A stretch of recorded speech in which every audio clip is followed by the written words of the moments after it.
Geocachamaniacs.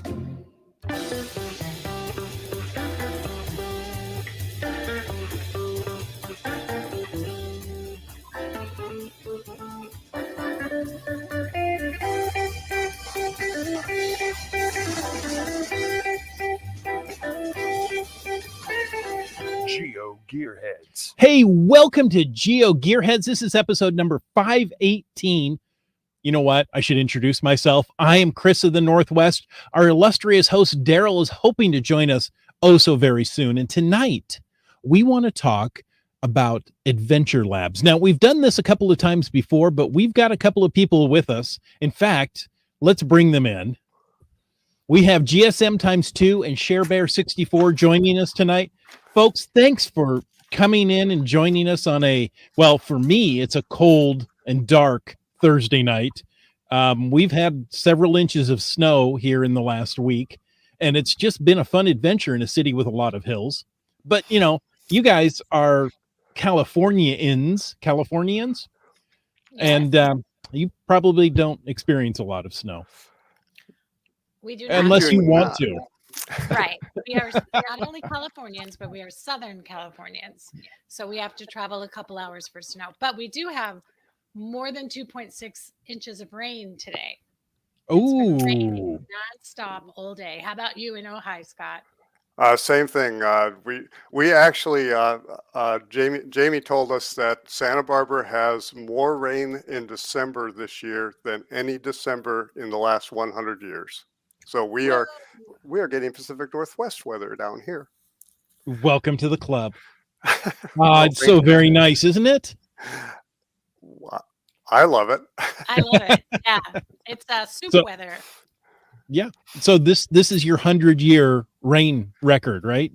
You always look at that of, you know, what was the biggest rain in the last 100 years? And Yep. Where the most in December? Where, Scott? In all Santa Barbara. Oh, in all of Santa Barbara. I was going to In say Santa Barbara County. Oh yeah, Santa Barbara. It's December 30th today, and it's the first day in December I remember it raining. So if we're breaking December records, that's crazy. Yep. Gas Station Tuna says, "Cheers, ShareBear." Hi, Look at this. cheers, You're internet famous. Yeah, cheers, GST. We got some friends showing up tonight. Yeah. Oh, that's Now, nice. GSM times 2, you've been on the show at least once. Yes. Okay, several times. But there may be some people who are watching this for the first time, right? It'll come out in the new year, new podcast. People are excited. Why don't you tell them just a little bit about yourself? Well, it's GSM times 2. That's the multiplication sign, not an X.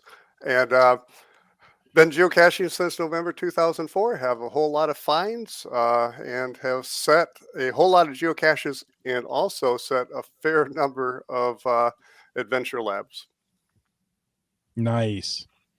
Well, and that's what we're here to talk about. And ShareBear64, we'll use your full name there. You know, Not introduce even yourself to. 63. Oh, that's right. Exactly. I mean, you're better than 63. Not quite as good as 65, though. Yeah. So I'm ShareBear64, and I have another alter ego. See if I move the right way. Tubed Flamingo is my second alter ego that I use for my reviewing name. So I became a reviewer a couple of years ago. And I've been geocaching since 2016. And I haven't found quite as many as Scott, but I think I'll hit milestone 6,000 in the next month or so. And, congratulations. Thank you very much. I've set not nearly as many as Scott, but I think after my next hide it'll be 50. And Okay. I have including 2 ALs. So that's and a virtual reward. I set one of those too. So that's my 2 cents. Gas Station Tuna and I agree. Very few have, referring to found or placed as many geocaches as GSM times 2 has. Yeah. That is true. Yeah, but this definitely a study in quality versus quantity. Oh, Quantity, miss quality. Well, thank you, Scott. But Pleasure. True. nice. Now, since we're here to talk about Adventure Labs specifically, ShareBear64, you want to give us some experiences you've had with Adventure Labs?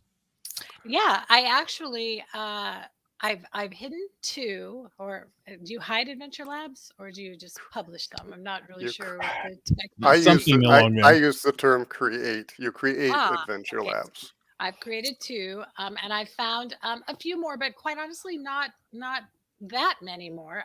But I really, really, really enjoy them. I've done, gosh, I can't. I know the CO's names. I don't necessarily know the names of the Adventure Labs, but I did the 15. My husband and I did the 15 station Adventure Lab in, where does it stretch from, Scott? Lompoc. In Lompoc, it was part of the Lompoc 50th anniversary um, Geo Tour. It wasn't part of the Geo Tour, but it was adjacent to the Geo Tour. Yeah, it was set about the week before, and on our way home from the Geo Tour, we did it, and it was uh, a special dispensation of 15 stations, not just the normal 5 or the commonly requested 10, but a full 15. And it was awesome. It took us how long did it stretch, Scott? It took us, It's 50 miles long. yeah. So it took Wow. us a good chunk of our way home because Lompoc's a couple hundred, 150 miles from me or so. So, and it was just joyful because the neat thing about those, what I'll call traveling Adventure Labs, is if you are going somewhere, it breaks up the drive and it's fun to do. And we could talk about this later. I always read every word that the publisher wrote. I do, and because I really do look at it as an opportunity.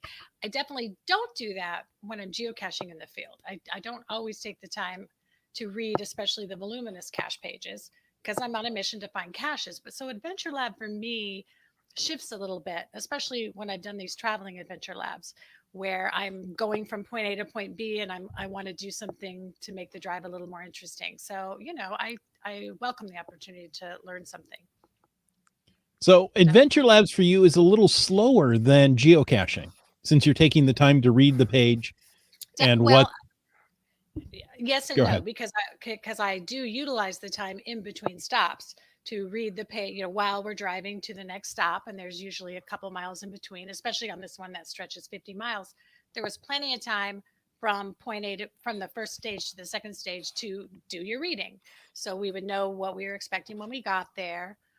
And then, we could answer the question quickly. And then as we drove to, so it's really, it didn't take that long, actually. There was maybe one or two stops where we had to get out of the car and find something that we, had a little bit of trouble finding. But Mhm. that one stop where you pull over into a rest stop and there's something painted. I can't remember, but I don't want to spoil it anyway. But anyway, Right. there's sometimes you have to actually get out of the car. And Oh, so we have, that yeah, sounds like work. imagine. But yeah, so I guess I think of it as a slower, more leisurely, a different thing from geocaching. But it's definitely didn't drag on. It didn't take too much extra time, other than pulling off the road every few miles. Well, And it was more interesting than, let's say, an Earth cache, correct? And Okay. I'm not gonna dish anything. You're not. I can't hook you on that Scott one. Huh? and I have a private joke that will now go public, that he likes mysteries about as much as I like earth caches. So if I'm doing an earth cache with Scott, then that's a nod to our friendship. And if he's doing a mystery with me, same thing. Yep. And interesting. one of the fun things about that Geo Tour that was, it was definitely very educational. It was different. It was different than the go to a sign, read a date, or read something off Right. of a lamppost, or off a utility pole. It was very educational. It was done in conjunction with people from NASA's education department. Hmm. So essentially, I wrote the first third of the description, where we were talking about where we were at, and they wrote the rest, and really included some really great videos. And one of the things that we did, and one of the things that I've been doing, is I put two questions into every answer. One question is something that is there, and the other is something that's in the description. So I'm, that you you know, read about. rewarding somebody, or actually Right. requiring somebody to at least scan the description, Hmm. Right. and often rewarding them by putting in the description, what you're looking for is a monument here. And then in the question, don't necessarily refer to the monument. I just say, what's the date? And so, yeah, we are enticing people to read that description. Nice. Yeah. Nice. I do my best to read every word of the Adventure Lab description too, but the passengers in my car get a little nervous when I start doing that. So, you know. Yeah. Well, I It's guess so, go ahead, Scott. go ahead. No, go ahead, Sharon. After you. Okay, so it is one of the things that it's different than geocaching. In Mhm. geocaching, we are so used to not looking at the description unless we need to. We're so used to look at the GPS, get a Mhm. direction, follow the Mhm. arrow, get there and look. And we rarely look at the descriptions. I'm actually finding I'm having to almost do adventure labs by myself or with someone like Sharon, who is willing to stop and read and look. When I do it with, regular geocaching friends, they tend to be that in and out, in and out, and uh, it's not the way that I want to do it with Yeah, these and Right. people. for me, it's a little bit like, and I do think there's many similarities to these and virtual caches, but it's like almost beside the point. Like to me, the reward on a traditional cache is finding the cache. So if Mhm. you're, blah blah blah verbose on the cache page, it might be super interesting, but I might not be in the mode when I'm out in the field, to read all of that. So, but in a virtual, I'm going to flip, or in an AL, I'm going to flip that and say, why am I doing this? It's not just to get a quick smiley. I'm not, like Scott says, for the most part, people are trying to take us to interesting places. And, Mhm. but then once you're there, to prove you were there, it might be a very mundane question. Read some numbers off this telephone pole or on this historic little plaque on the ground or something that you can't Google, or you can't, skirt the geofence. And so just prove to me that you're really there Mhm. can be the boring part. So if that's all that the people are doing, I don't know. For me, that's not the point of me doing an AL or a virtual reward or an Earth cache, which is why I I, I do them when Well, I'm in the mood to do them. but one of the things that Sharon is that Share Bear 64, she has created actually two really interesting adventure labs. One, your first one, you incorporated, and I'll let you talk about it, incorporated a puzzle component into the adventure lab. And the second one, I'm just going to let you go, Sharon, because it's fantastic. Well, thank you. I certainly appreciate that. I don't know, Chris, where do you want this to go? Well, whichever way you want to go. I was going to say I've done an adventure lab recently that took us to some of the big, beautiful old houses in the area here, and you had to look down at the sewer cover to get information. I'm like, no, I'm here to look at the house and Right, look at the right, history, not the sewer right. cover in front of the house. And So, that's the tricky part, because I think that the question is really, I don't know, maybe people can comment or you guys can chime in. For me, I haven't determined that the question is really anything other than proving that you're actually there and that mhm. you didn't somehow cheat the geofence, which people have done, and didn't, What? No, nobody would do that. right? Why? What would be the point? I don't get that either. But anyway, it's just to show that you were there, and I don't. Perhaps there's more to it. Like Scott uses it to almost quiz you a little bit on did you do your homework to get here, and the other thing about that is when I did my second AL, I really understood the constraints of the character limits, a little bit more Mm, than Twitter, mhm. perhaps. But you really don't. You can't be too verbose like you can with the cache page, because the characters you're allowed to type are, I think, 140 1,000, for, 1,024, well, that's 200 words. for the main Oh, description. oh But then yes. in the in between things, in your journal comment or your journal question, you're limited to like 140 or something like that. Yeah, something like that. Does that Yes. sound right? So you really can't get too verbose. Mhm. Um, but so with that in mind, I Oh, I just totally lost my train of thought. What we were talking about. Oh, yeah. So the question. So it being the sewer, I think that's something that you couldn't see if you were to Google search it. And so if you were Hmm. savvy enough Hmm. to somehow trick the geofence and could then see the answer to the journal question on a Google Street View, now you're. So I think that's maybe why people are doing things a little bit more mundane in the questions. But and and and I as Sharon did my first one that I ever did, and my oh, gosh, that was really as spoof proof as anything has ever been yes. created. So Over can I? time, I have changed my philosophy, and it's like, okay, I want to bring the people who come here and do this experience, I want them to have the best experience possible. If somebody's going to couch find Right, this, somebody's going to couch find it, and I that's right. their loss. I want Hmm. I Hmm. want the best experience for the people who came. Right. So Oh, I to that completely point, you agree with can't that. get too crazy with the trying to prove they were there kind of thing. But what Scott did, which actually was pretty neat, it just was difficult to maintain, I think, is he hit a traditional to start out the tour. So you found the traditional and got a code that then you had to put into every journal. So if it was a physical piece of paper in a traditional cache, there's no way to figure that out without physically being there. Yep, And it was a really neat idea, and I still think it's a valid idea. But then it's more for Scott to maintain. Well, that's true.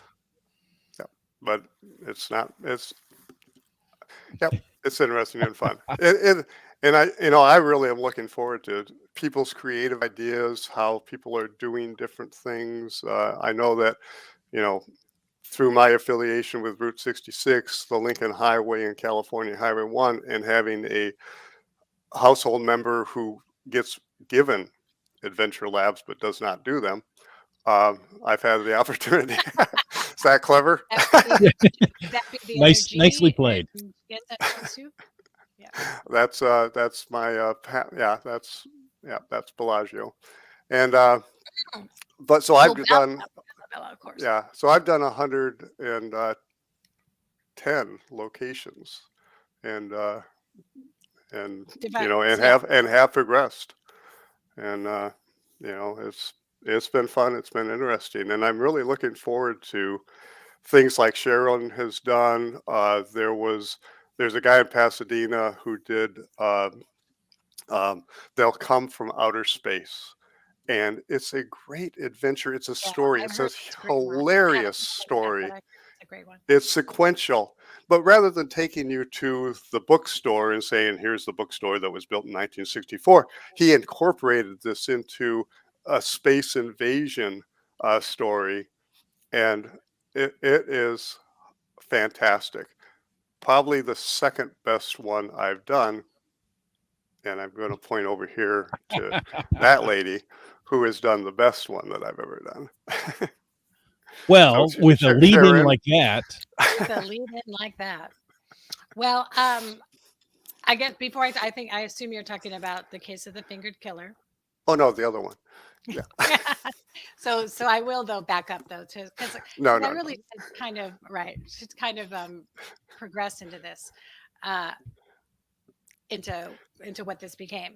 So I've always really liked virtuals, especially when I'm in a new place. I'll pick up virtuals to point me to what to go see in that place, right? What did those residents think was cool enough to put a virtual cache at? So it kind of leads my sightseeing when I go to a new city. And so when I got my virtual, I wanted to do something a little bit different. So I'm very near the Reagan Library. And so I made my virtual a 5-stage virtual touring the outer grounds because the inside of the Reagan Library has already so much to offer in terms of tour, but there's a lot of great things on the outside of the virtual, and I didn't think anybody was ever focusing too much on that. So I did a little 5-stop tour with a YouTube video to accompany you, blah, blah, blah. And so that was done in 2017. And I was just trying to be a little bit different than the virtuals I had seen. So then you fast forward to the release of the Adventure Labs, and it was like, oh my gosh, this concept looks like my virtual at the Reagan Library. It's, 5 stops and trying to give you a whole tour of things. So once again, I thought I want to try and do something a little different than all the other adventure labs, which I love and which I think are it's just a really neat thing to like we have a lot around here focused on the particular city someone's in. So Hmm. five great stops in Camarillo, 5 great stops in Santa Barbara, whatever the places, people will take you to great spots in their town. And so I didn't want to completely get away from that. I didn't want to take people to completely mundane spots. But in my first virtual, um, I did one that's all contained within a very tiny park. That's little known even to Simi Valley residents, which is where I live. It's called Strathern Historical Park, and your 5 stops you could zoom through if you wanted to. If you didn't want to read anything and actually stop at the stops, you could zoom through it in probably 15 minutes. It's a very tiny park, so that's the way I did my first one. So it was the same, a little 5 stop tour on a place I thought was interesting. But versus the other adventure labs, you could do it all on foot. There weren't a lot of adventure labs. I mean, I'm sure there's a lot you can do on foot, but the ones I've done, you had to get in a car and drive to each spot. So, so But Sharon, you added that little twist at the end. oh, that's right. You wanted me to talk about that, and then we can switch over to something else and go back Yeah. to the fingered killer later. But what I did to prove people were there, and in my opinion, to make it fun, is your with each of your journal questions, your journal response, which is can be a photograph, it can be a video, and or it can be a photograph with words. So I chose the photograph, and each photograph popped up. It was just this strange symbol that you didn't quite know what to do with. Well, once you walked around the park and were observant and read everything that I wrote, you would have found the key to the symbols, which then were I'm trying not to say too much, of course, which then Right. was it was just like a mini puzzle, a mini mystery cache. And that when you went to the bonus cache, which was also located in the same park, you had to solve this little mini puzzle in the field to find the location of that cache. So that's the way I did it. And I'm Nice. telling you, it's really tripped up. I thought it was going to be so simple and just prove that you were there. But once again, I've outsmarted myself, and it's just hard when you don't know what the CEO's thinking. As you have said many times, puzzle creators tend to think that their Mhm. puzzles are much easier than they really are. Mhm. Sure, because we know the answer. Right. And you know how you got there. We definitely know Right. how we got there. Yeah. So anyway, Hopefully.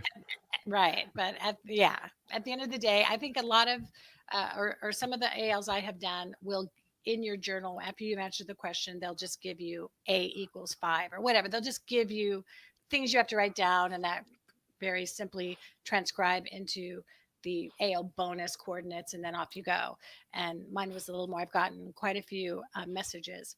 I'm at your AL and I can't figure out how do I get to your bonus, and that's fine. I usually have my phone in my hand, and I answer it right away and whenever I can. But anyway, I thought that was a fun component to just the straightforward proving you were there part. Nice. Now, you said you used an audio or video component along with the story, the writing. Hmm. How did you go about that?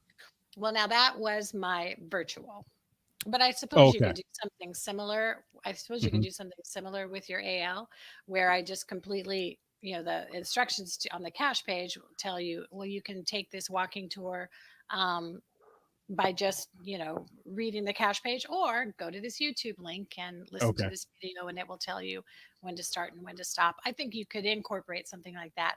I have another AL that I am allowed to publish, and I'm trying to think again of how to go outside the box and the Hmm. constraints of the actual app and make the experience a little bit more fun for people. So we'll see if me or anyone else can incorporate. There is, though, in the AL. I haven't done it yet, but there is. You can link to it to YouTube Yes. for your journal responses. Mhm. My understanding is if you do that, you don't get the box with any writing in it. It's either or. You either get to post a photo and put a caption or do a link to a YouTube video. I just haven't played with that yet. Interesting. Well, I've done at least one, maybe two adventure labs that have YouTube videos linked to them. Oh, And okay. they're a lot of fun. It adds another aspect. So I'm planning one myself, a driving tour around town. So So how Yeah. did they utilize it? Because my recollection, and I could just be recalling it correctly, is that the YouTube link comes in with the journal response. So you've asked the question, they've responded, and then it can take you to a video. You could also do the video in the front, Oh, you on the can. front end. yeah. Okay. One of the creative things that that my family member did, who doesn't do ALs, Your is we did dog. my dog. We did a walking tour of Ojai from her perspective. And what was different is when you got into the geofencing, you were not near where the answer was. What you had to do was we used a camera to follow her path. So you had to make a series of right and left hand turns and then come to a stop. And then you were where you could get the answer. And I thought it was a little bit creative, and I think Yeah, it's gotten some very pretty much good so. responses. Nice. Very So much so. Jamie says the park docent helped us find the needed information because we were zooming through so we could get the FTF on the That's what Adventure Lab bonus. matters. Yes. We were one of the guilty ones who didn't stop and read the descriptions. FTF Yeah. was in FTF was in jeopardy, and Yes, he's exactly. I won't say he's a hound, but he's at least a puppy. Oh, yeah. Well, I'm happy the docent knew because I did ask permission to place the cash there and the AL bonus because it's all within a park that has posted hours. But I didn't share with them what I was doing with that part of it. So I'm happy she recognized it. Nice. Yeah. Yeah, yeah. And then Jamie also, I see, said that he has added some video to his Highway Mhm. 1 Adventure Lab. So that's Oh, good. very good. Yeah. How do I see the comment? Oh, there they are. I was in the wrong tab in the comment section. So, yeah, so, GK. I think we're really getting to the point where it's time to, it was R. Reagan up in the Bay Area who came up with the term magical history tour to Mhm. describe Mhm. ALs. And for what Sharon has done, what I've tried to do outside of the highway ones, outside the highway ones, the highway ones kind of by necessity are take them to a place because they're traveling and you don't want them hanging around Right. too much.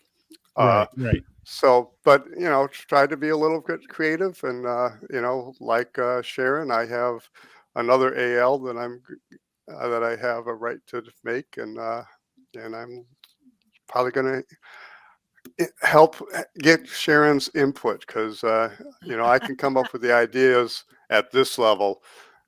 That young lady raises everything she does up to this level. And everybody in the chat would agree with that. So, All two Nice. plants in the chat. yeah. Now, since you mentioned some of the highway adventure labs, GSM times two, Yes. you have developed a technique to do adventure labs when you don't have data. Oh, going for Oh, your yeah. second. Huh? Okay. I had a let me backup ready. Okay. I knew the wine wasn't for the last. I have actually. It's it kind of came on by necessity. Necessity to me the mother of invention. I Mhm. went up and created an adventure lab with the Lincoln Highway, 400 miles from home. I got How home. did you come to do that? I came to do that by I listening think to you a drove there. yeah, listen to a podcast, and they had Casey _11, who was the organizer of the Lincoln Highway, was on the podcast, and he said, we still have a few spaces available if somebody's interested. And I, within 5 minutes, was messaging him saying I'm interested, and he gave me a section of Nevada over east of Lake Tahoe, and I've gotten Verizon. I'm just going along doing my thing, and it's 55 miles long, and I'm collecting information. Everything's going great. I get home and I'm thinking, God, I wonder if everybody has coverage. And neither T-Mobile nor AT&T even fake that they have coverage out there. You look at their map and it's like, we don't have any coverage here for 30 miles of it. And I'm like, oh man, this what can you do these without an internet connection? And I started working on it, and just recently, I think I have a pretty good um, feel on what's going on. And I have a document. It's a Google document, and you'll have it in your the link in your show notes that lists how to do it and how it can be done. And I also just finished a YouTube video, 12-minute YouTube video that goes into it, the basics of it. The document's a little more complete, but essentially, here's what you do. You have to load up the adventure while you have internet access. And it has to be a non-sequential adventure, because the sequential adventures, it has to talk to the server to get to the next line. So it has to be non-sequential. So get it loaded up. And then what I'm suggesting, if you know there's no internet connection or there's no cell coverage, just put your phone in airplane mode right away. When you're in airplane mode, you can go ahead, and it has loaded into your phone. You can scan, you can use use the GPS component to get into the geofencing. You can see the questions. You can do all those things. The only thing you can't do is answer the question and talk to the server. But as people know, if you're typing an answer to a question and it's wrong, it will immediately tell you incorrect answer. Even if there's no internet connection. Even if there's no internet connection. If you are in airplane mode, it will immediately tell you you cannot submit a correct answer without a network connection. So you've had the right answer. Now, I would strongly suggest that you write that answer down and maybe a little note on which location you're doing, or take a screenshot, one or the other, because when you get back, you'll be able to answer that question. Now, here's a couple things that you cannot do. Waze and Google Maps will close down the app, so you cannot use Waze or Google Maps, and probably the Apple Maps as you're doing the adventure. So, break out the old Nuvi and load into things and follow that. The other thing that you really want to do is you want to put it. You have to keep it open. You have to keep the app open. You can't let the phone go into standby mode. So to do that, go into details, click on that compass arrow, and just keep that open. That will keep the phone from going into standby mode. And then the third thing that you really want to do, especially if you're doing an extended one, like Lincoln Highway or Route 66, that the app is very power hungry, and you've got your screen on. So guess what's happening to your battery? It's going to get sucked down. So plug in to a power source, a power bank, as much as you possibly can. Keep that open. Scott, then can you then not do this for more than one adventure lab? Like, this is not a technique to load 10 adventure labs. That is correct. The workaround up on Highway 1, there are 60 miles of none. Nobody has internet connection on the Big Sur highway. So what workaround. In 1 second, I got to get some water. Me too. Me 3. Okay. Cheers. Cheers. So the workaround, if you have old phones or you're geocaching with somebody, use multiple phones. So what I did when I did the section, I had 2 phones that are old phones. They don't have any connection, but they do get Wi-Fi. So I would put my phone in what am I trying to think of? Hotspot mode. Hotspot mode.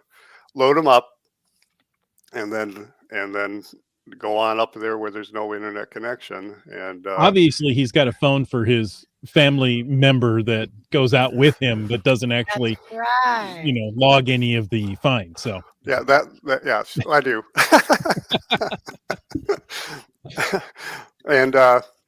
And so you just do them. I did one, and then I'm using another phone for another one, and that's the way I got around the workaround. There's one other little technique, and I'm going to have Cheryl talk about it. That the phone, as long as you break into the geofencing, the Right. phone knows where it's been and that it's been in the geofencing. And when Sharon and her husband were doing the 15 stage, 50-mile long adventure That's lab right. for Landsat,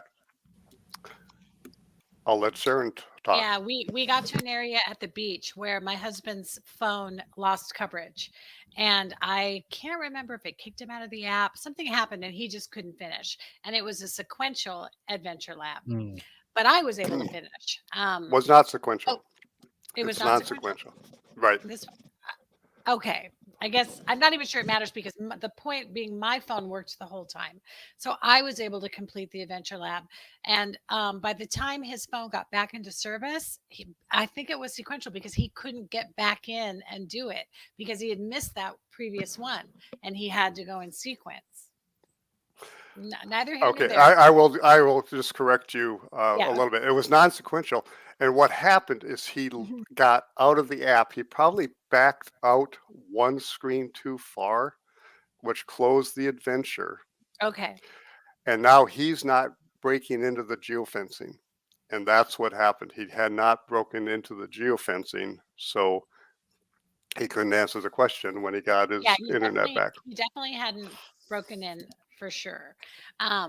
But what we have also discovered is that as long as a particular phone has been successful, then if I were to log out of my account on my own phone and he were to log into his account on my phone, just because my phone has already broken the fencing, it remembers it. And so, similar to Scott's technique that you're doing when you have a single phone that's out of service the whole time, if you have a phone, if you just messed up like me and or like my husband's phone, and he then was going to be prevented from recording an adventure lab that he actually did, he was able to log into his account on my phone and finish by answering the questions because he wasn't, even though he wasn't there anymore, the phone had already broken the geofence and was able to let him finish. So that works too. So if you do have 3 people you're caching with, you can at least load 3 an adventure on each person's phone, and then you can just share, at that point. Yeah, and gas station tuna in the chat. He uses that same technique when he goes with his daughter because his daughter does not have a phone.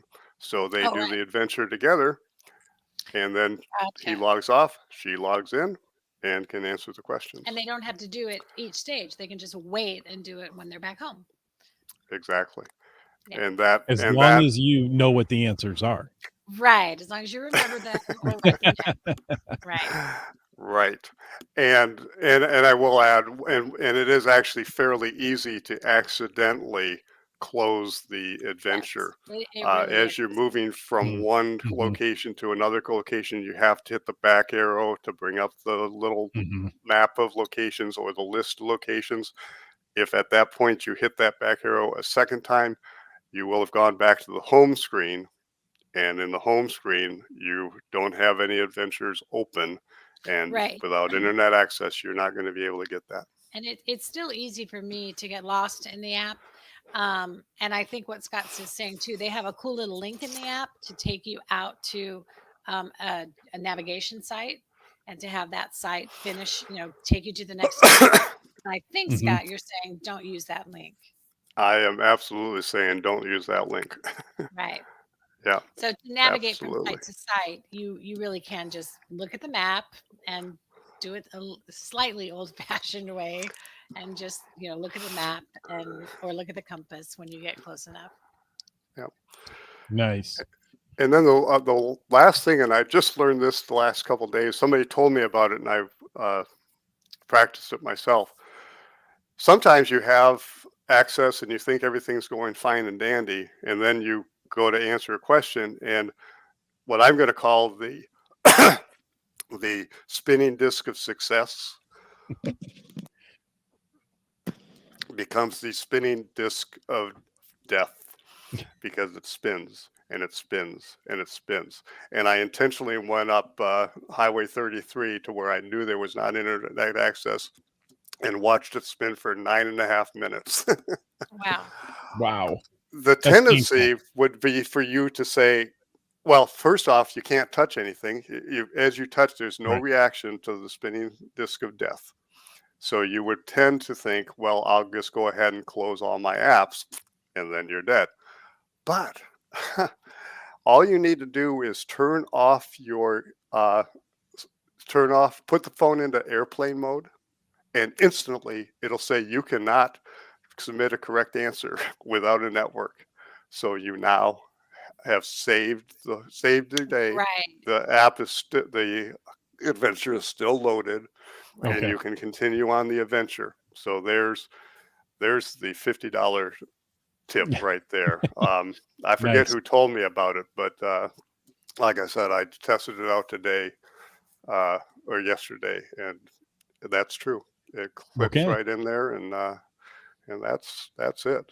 So And Cash Attackers is mentioning that he was in Colorado on Saturday and didn't enter his. There you go. Thank you. And didn't enter his answer till Monday, and was still able to do it even though the app had closed. And yes, Jamie, that's because you had cell service when you were at that stop. So once you have cell service and you've broken the geofence, your phone will remember that. And so Scott's technique is more when you know you're going to be at a stage that has no cell service. So you're going to capture the date. In that case, if you were to you load the AL while you have cell service, and then don't close it, and then when you leave cell service, if it gets closed while you've left cell service, then you're kind of dead. But as long as you leave it open, even while you don't have cell service, you will get enough data on your phone for the phone to remember once you're back in cell service that you did break the geofencing. Okay. Good. Okay. yeah. The pizza again, ninja says, this makes me think I should get a geocaching burner phone just in case. A burner phone may not be the right thing. If you've got an older smartphone, that's going to be just fine. Keep your old one now. Don't trade it in, because you're going to want it later. If your children have something like an iPod, or if you have an iPad or a tablet that maybe doesn't have cell service but has Wi-Fi, that will work just as well. Right. Absolutely. R. Reagan just last week or went and did that dreaded section of Big Sur, and that's what he did. He just had a whole bunch of different devices with him. Funny. That's funny. Because how many ALs stretch that dead zone? Right. 2.5. Okay. 2.5. Mine goes from Cambria to where the seals are. You have cell coverage. From there to Rocky Point, you don't have any, and then from Rocky Point until you get pretty much to not Monterey, the town south of Monterey, you don't have cell coverage any. Yeah. So it's a challenge. Yeah. But the link to the document is in there. I really am inviting people to share their experience. Should I share that link? out here on the chat? Oh, please do. Sure. Yeah. Well, I There want you people go. It's to in the share chat their right now. experience. Let So have let me those know if they have geocaches, anything. What's that? those geocaches in that particular dead zone have purposely been made non-sequential Yes. for this purpose? Yeah. Well, they were part of California Highway 1, and that was one of the requirements of Was both to make it California Highway non-sequential. 1 is they have to, and Route Okay. 66, they have to be Gotcha. non-sequential. Yeah, Gotcha. because if you're heading from the wrong way, Oh, sure. Duh. that makes That you, makes perfect sense. Yes. have to spin U's all around, and you might meet some of California's finest if you do it wrong. Makes perfect sense. You The will do it the in sequence, either head to tail or tail to head. But yeah, I gotcha. That makes Yeah. right. sense. Yep. Yep. All right. Yeah. Well, Nice. Now, Route 66, the average distance is 27 miles. So you for a definitely single don't oh, want AL. to have them 27 non-sequential miles for the entire adventure lab or between for, stops? for the For a entire single adventure AL. lab. Okay. Yeah. It's Yeah. 24, So those people 2,440 who think miles these divided by are 84. easy smileys, they can be, but they definitely are not always. Mhm. Now, on those particular, the 2.5 adventure labs that you're talking about, is it well documented in the adventure lab? There's no data, and you're going to need to do X, Y, and Z. Yes, and I went ahead and put the link to it's a Bitly link, so it's pretty Right. short, to my document, so people can look at it. Mm-hmm. If they have data, if they looked ahead, Right. unlike gas station tuna, he was one of the ones who didn't read the description. It worked out though. So read the description, people. Not only are you going to get some good information, right? It may actually allow you to complete the adventure lab. That's Yep. right. Good I keep threatening to do an adventure lab where the answer is in the description and just Yeah. not tell you that. Ah. So if you Yeah. don't read the description, you're going to look around and go, I don't know what I'm Well, looking for. that's a good segue then into the case of the fingered killer. Because I did Can, get can I can I yeah, can I? of course. So one of the guys who did California Highway 1, he put his bonus in the description. Never mentioned it in any of the journals. Well, he had mentioned that he had a bonus, but the actual coordinates were in a description. And Nice. and I had to call him up and say, Right. because I was with people who did not read the descriptions. Yeah. Okay, Sharon, go ahead, because the highlight of this whole show is Case of the Well, Fingered Killer. I beg to differ, but thank you, Scott. Scott, by the way, is the president of my fan club. So he might be a little bit biased. But when I did my second AL, I had already done the magical history tour a couple of times at that point. So I wanted to do something different. And so mine is very, very description oriented. You must read it, and I hope you want to read it. I hope when you read the initial description, you're intrigued enough to say, "Oh, I want to do this AL." Because if you don't want to do what I call a 5-minute mystery, then there's really no point in doing my AL, and that's okay too. So what I did, I still tried to take you to 5 places and see me that I thought were interesting. But really, the idea of this is not so much the places you're visiting as the mystery that you're solving. So it starts out with um, the description of the case, and with each stop, you're interviewing suspects, and it's all with the intention of solving the whodunit. And then my bonus cash is finding the putting the perpetrator behind bars after you have solved the case. So that's the idea, is to try and just do something a little bit different and engaging. And I thought it was fun, but I immediately had people texting me going, I don't understand. And that was okay too. But you know in fact, the FTF, he's a particular a particular FTF hound in our parts actually did not get the FTF on this one because of that. So it was Would available. In that fact, Jamie, particular Jamie FTF got hound be in the chat tonight? no. In Okay. fact, FTF is in the chat though. Right, who I'm sure is who you're referring to. But Cash Oh, I don't know who I'm referring to. I'm just speaking hypothetically. Well, everybody in earshot, or everybody in our area knows who I mean, who did not get the FTF. But I actually, Jamie, I think did get my FTF because he read everything. He and his son Evan read everything. Nice. Well, GSM times 2, ShareBear64, thank you for joining us this evening. I mean, I love to hear about good caches, great adventure labs, and GSM times 2, the data, or, well, the data on lack of data is really good. Thank you. Right.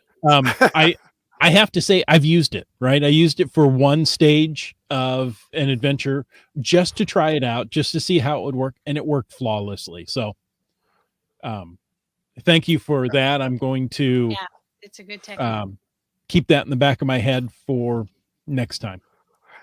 And if I could just add one more thing, and use it when you don't need it. Go out and practice. Do some little walk around the park and find out how to use it, because then if you mess up and you go back one too many or something, you can just get back a connection and then go back.